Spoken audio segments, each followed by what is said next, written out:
Hey guys, in this video I will show you how you can fix your chat settings prevent you from sending messages, and it's really easy fix for that. So without further ado, let's get started.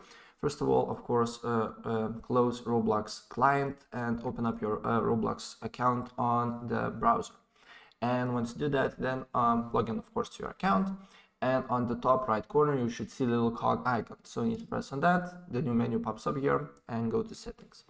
And once you are on the settings, then you need to go to security and make sure that, as you can see here, all the options is off.